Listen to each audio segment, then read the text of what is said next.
There is a sentence no football federation should ever have to say at a World Cup. This past Friday, Iran said it. "We are the most oppressed team in this tournament." That is not a fan on social media. That is not a random pundit. That is Iran's own head coach, talking about his team's experience at the 2026 World Cup. And what happened next? Iran did something almost no federation ever does mid-tournament. They filed a formal complaint against FIFA itself. Here is what actually triggered this. United States authorities have placed a restriction on Iran's team that no other nation at this World Cup is facing. Iran's squad can enter the US no earlier than 24 hours before kickoff. And they must leave the same day the match ends. 24 hours. That is the entire window Iran's players get on American soil before playing the biggest match of their lives.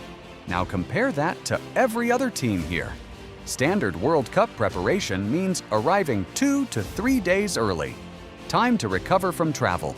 Time to train on the actual pitch. Time to adjust to the time zone, the heat, the conditions. Iran does not get that. Not by choice, by restriction. So what did Iran do? They made a decision that sounds almost unbelievable. Their entire World Cup camp is not in America at all. It is in Mexico. Think about the logistics of that for 1 second. A team playing matches in Los Angeles and Seattle, living and training across an international border for the entire tournament.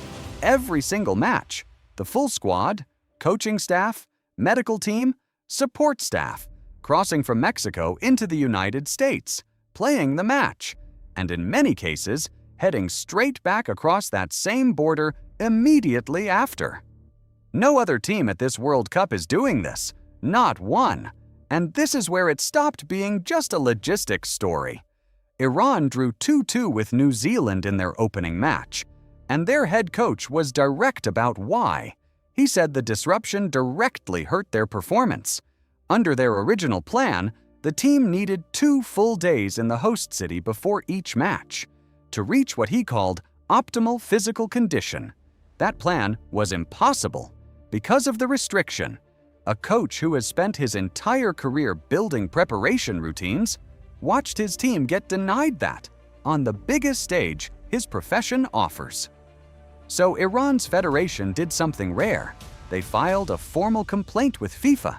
Their words were careful, but unmistakable. They said these restrictions are inconsistent with equal conditions for participating teams. Equal conditions. That phrase sits at the center of what a World Cup is supposed to guarantee every nation that qualifies. Not identical conditions. No 2 nations share identical resources, but comparable enough that the result is decided by football, not by logistics imposed from outside the sport entirely. Iran's argument? This crossed that line. Here's where this connects to something bigger. Iran is not an isolated case. A FIFA-appointed match official, holding official tournament credentials, was denied entry into the United States entirely. Supporters from multiple nations, holding valid purchase tickets, have been denied visas.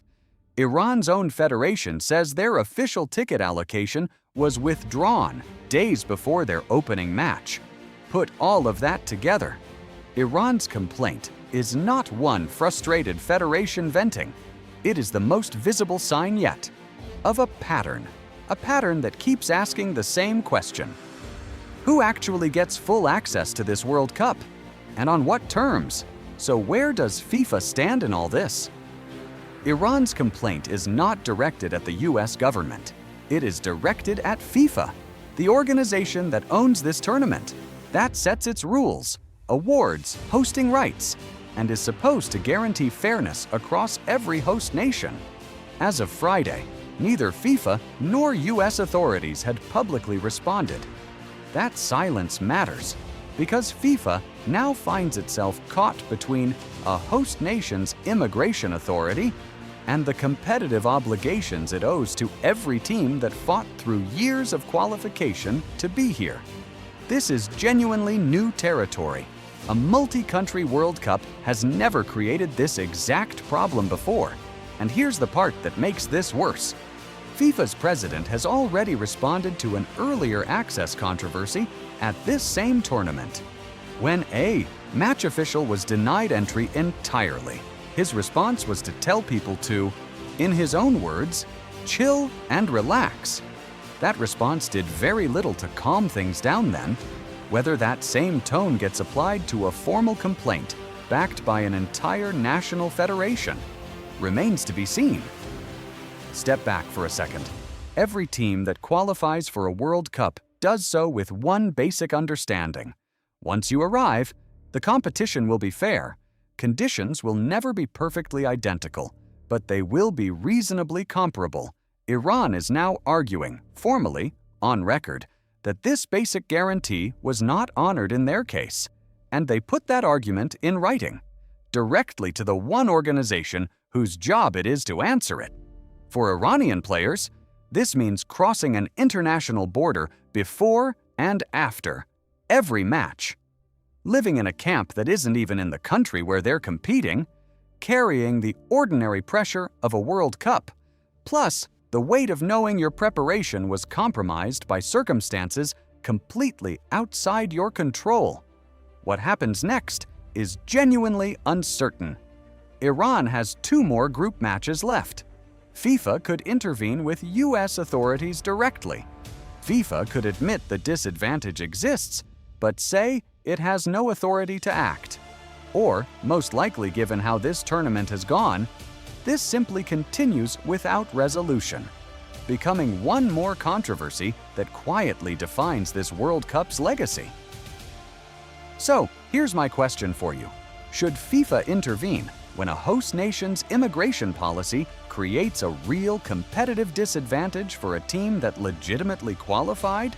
Or is this simply outside football's jurisdiction, however unfair it feels to the players living through it?